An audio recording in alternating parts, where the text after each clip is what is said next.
To me, my X-Men.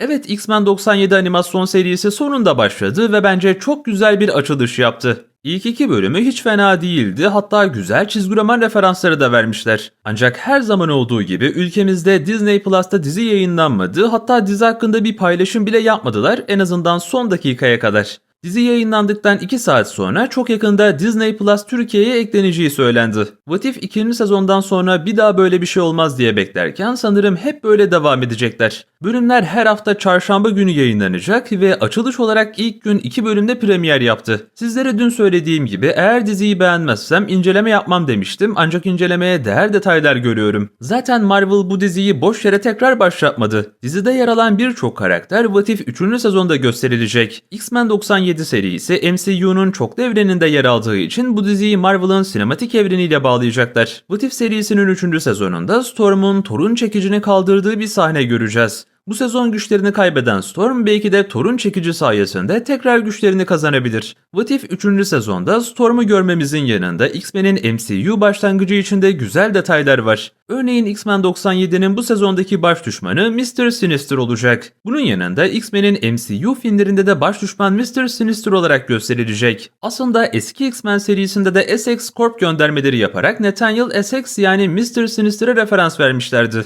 Ancak MCU'nun başlangıcı için önceki serinin kaldığı yerden devam etmeleri bence çok güzel. Peki yeni yayınlanan 2 bölümde neler vardı? İsterseniz biraz da bunlardan bahsedelim. Ancak başlamadan hemen önce eğer kanalda yeniyseniz ve içerikleri kaçırmak istemiyorsanız abone olmayı ve bildirimleri açmayı unutmayın.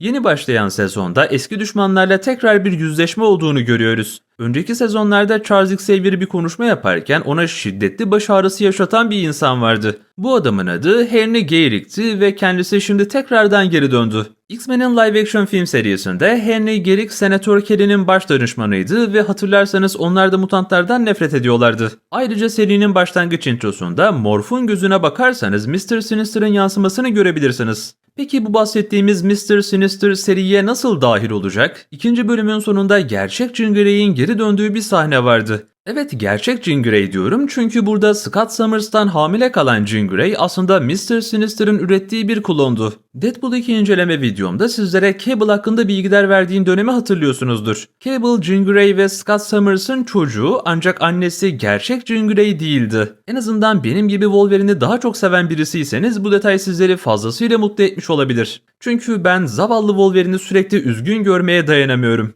Direkt olarak sonraki bölümde yaşanacak olaylara geçtiğimin farkındayım ancak zaten çizgi romanlara hakimseniz bunu biliyorsunuzdur. Aslında bu sahnede klonlanmış Jean Grey'in de bir suçu yoktu. Çünkü Dark Phoenix'in patlamasıyla birlikte Jean Grey hayatta kalan son kişiydi. Bu sırada Mr. Sinister gerçek Jean'i kaçırıp onun yerine klon Jean'i koymuştu. Yani klonlanmış Jean Grey'in bu bahsettiğimiz olaydan haberi olmadığını belirtmek istiyorum. Ancak serinin devamında klon Jean'e Madeline ismini verecekler ve zamanla kötü bir karakter olacak. Mr. Sinister'ın Cable'ı yaratmasının sebebi ise Apocalypse'i durduracak kadar güçlü bir mutant gerekiyordu. Jean Grey ve Cyclops'un çocuğu olursa en azından bir şansları olacağını düşünmüştü. Ancak maalesef ki Cable'ın çok da güçlü olmadığını, hatta Apocalypse'le asla baş edemeyeceğini çok iyi biliyoruz. Dolayısıyla Mr. Sinister'ın planları aslında boşuna çıkmış oldu. Yeni sezonun ilk 2 bölümünde mutantların güçlerini engelleyen bir tasma görüyoruz. Hatırlarsanız Deadpool'un 2. filminde de böyle bir teknoloji görmüştük. Ancak bu teknolojinin içindeki güç sayesinde mutantların sahip olduğu gücü tamamen alacak yeni bir silah geliştirmeyi başardılar. Normalde Magneto'yu vurup onu güçsüz bırakacaklardı ancak Storm'un kendini feda etmesiyle birlikte Magneto kurtulmuş oldu. Sonuç olarak Storm artık güçleri olmayan sıradan birine dönüştü.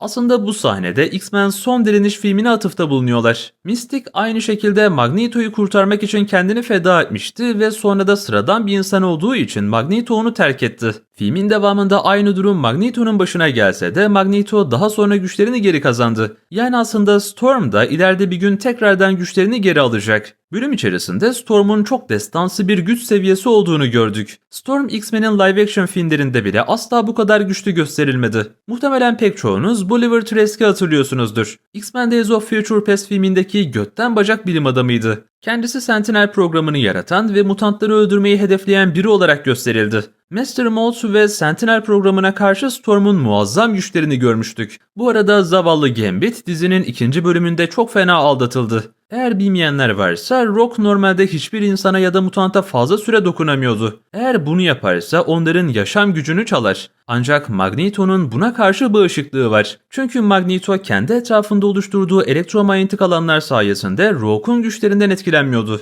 Bu yüzden Magneto, Rogue'la istediği kadar temas kurabilir. Sonuç olarak Rogue, babası yaşındaki Magneto ile ilişki yaşarken Gambit sessizce kendi köşesinde ağlamak zorunda kaldı. Elbette çizgi romanlarda da böyle bir durum vardı. Hatta Magneto ve Rogue evlendi, çocukları bile olmuştu. Hazır konu Magneto'dan açılmışken Magneto'nun kızı olarak bilinen Scarlet Witch'in meşhur sözlerini gördüğümüz bir Easter egg gösterildi. Burada "No more mutants" yani artık mutantlar yok yazdığını görüyoruz. Scarlet Witch'in gerçeklik büyüsüyle neredeyse tüm mutantların gücünü aldığı bir çizgi romana referans vermişler. Bunun yanında Magneto'nun tutuklandığı sahne yine çizgi romanlarda gördüğümüz bir olaydı. Elbette bu dizi içerisinde gördüğümüz her şey çizgi romanlarla birebir aynı ilerliyor demiyorum. Dizinin hikayesi gerçekten çok farklı bir şey. Özellikle eklenmiş olan detaylar da var ama yine de merak edenler için tekrardan açıklamak istedim. Çünkü X-Men 97 serisinde sadece X-Men'ler yok. Mesela Peter Parker'ın adı yazan bir Daily Bugle gazetesi ve hatta Times Meydanı'nda Iron Man'in yani Tony Stark'ın isminin geçtiği bir yer bile gösterildi. Bu da şu anlama geliyor: X-Men 97 evreninde şu anda Avengers ekibi bile var. İşte bu yüzden MCU tarafından hazırlanan dizi içerisinde beklediğimizden fazla şeyler bile görmemiz mümkün. Sonuç olarak şunu anlıyoruz ki Wolverine abimiz kısa, çirkin ve kıllı olduğu için aşık olduğu kadını başkasına kaptırdığını sanmıştı. Ancak neyse ki klon çıktı ve Wolverine abimizin hala bir şansı olduğunu görüyoruz. Öte yandan Gambit'in böyle bir durumu olmayacak. Neyse bugün de Gambit abimiz için yakalım. Bir de Wolverine'in tıpkı çizgi romanlarda olduğu gibi kısa gösterilmesi bana gerçekten çok garip geliyor. Yıllarca live action serisinde Wolverine'i uzun gördükten sonra şimdi orijinal haliyle görmek biraz tuhaf. Bence X-Men 97'nin yeni sezonu hem eğlenceli hem de yetişkinlere hitap eden bir seri olacak. Bu yüzden yeni bölümleri kaçırmanızı asla istemem. Artık Disney Plus'ın Türkiye'de daha hızlı olması dileğiyle dostlar, kendinize iyi bakın, hoşça kalın.